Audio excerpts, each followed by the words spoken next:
am First Fruits. This is a chapter by chapter Bible study series, and we're on Psalms chapter 36. Filming location today on my parents' porch. My mom has a thing for frogs and cute coffee mugs. Enough about me. Let's get into the word. An oracle within my heart concerning the transgressions of the Did y'all hear that? An oracle within my heart concerning the transgression of a wicked person. Dread of God has no effect on him. Okay, immediately had to look up the word oracle because I instantly thought about witchcraft. An oracle is a divine utterance, prophecy, or message from God. Often delivers guidance, judgment, or blessing. You hear the same term, oracles of God, in Acts 7 and Romans 3. So when this wicked person is saying an oracle within my heart, he is putting his own evil concepts on a moral seat of authority where God's supposed to sit. And it says dread of God has no effect on him. He has lost the fear of the Lord, the reverence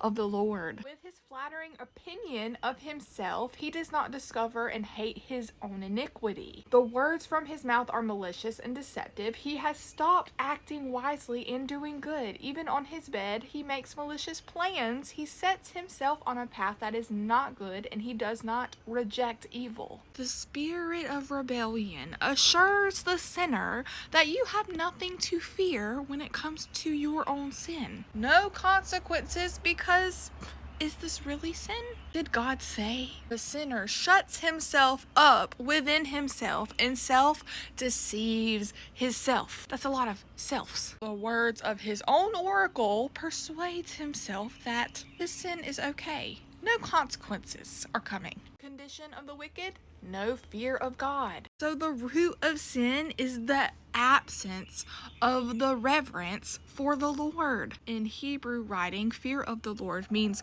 reverence, awe, and recognition of God's authority. So when that disappears, sin becomes normalized and even justified in our own self. There is a progression here. First it was self-deception, an oracle within my heart. Follow my heart. Follow your heart. Corruption in speech. Verse 3 talks about the corrupt speech. So whatever happens in your heart overflows out of your mouth. That's also in the Bible in Matthew. The words that you say are an overflow of what's going on in your heart. You can hear it in people's speech when they are deceiving themselves or someone else is deceiving them. And then they abandon wisdom. It says they stopped acting wisely and doing good.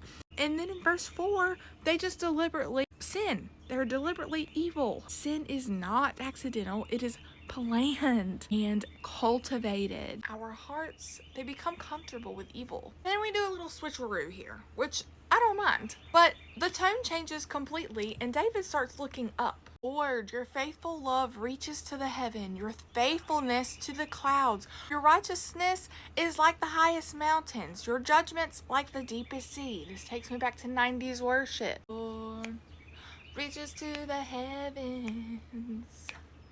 Your judgment like the deepest sea. Lord, you preserve people and animals. How priceless. Your faithful love is God. People take refuge in the shadow of your wings. So I'm seeing a theme here that we're comparing wicked men from the loving kindness of God. And it says to take refuge in the shadow of your wings. It's like a mother bird protecting its young with their wings. So God is not only powerful, but he's protective.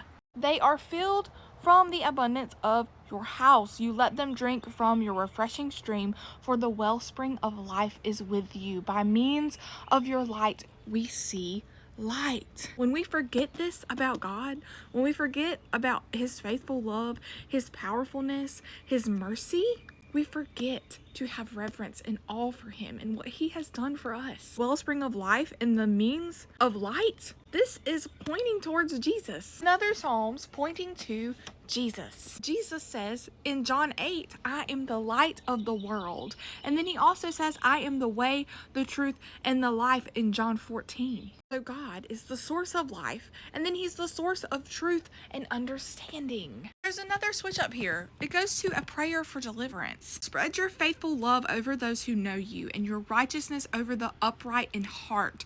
Do not let the foot of the arrogant come near me, or the hand of the wicked drive me away. There, the evildoers have fallen. They have been thrown down and cannot rise. David knows that the depths of God's love and his mercy overcome the depths of wickedness. Although David is describing humanity as darkness, he is talking about God being the light. God lights up the darkness. And God is not stingy with joy. He provides overflowing life. And David does know that the wicked may stand temporarily, but they cannot stand forever. So we learn sin begins in the heart. Before actions change, the inner heart forgets the reverence for God. God's love is vast. David uses mountains and heavens and oceans to describe God's love and mercy. And there is safety in God. Thank you for watching this 4am. I'll see you in the next 4am when we cover Psalms chapter 27.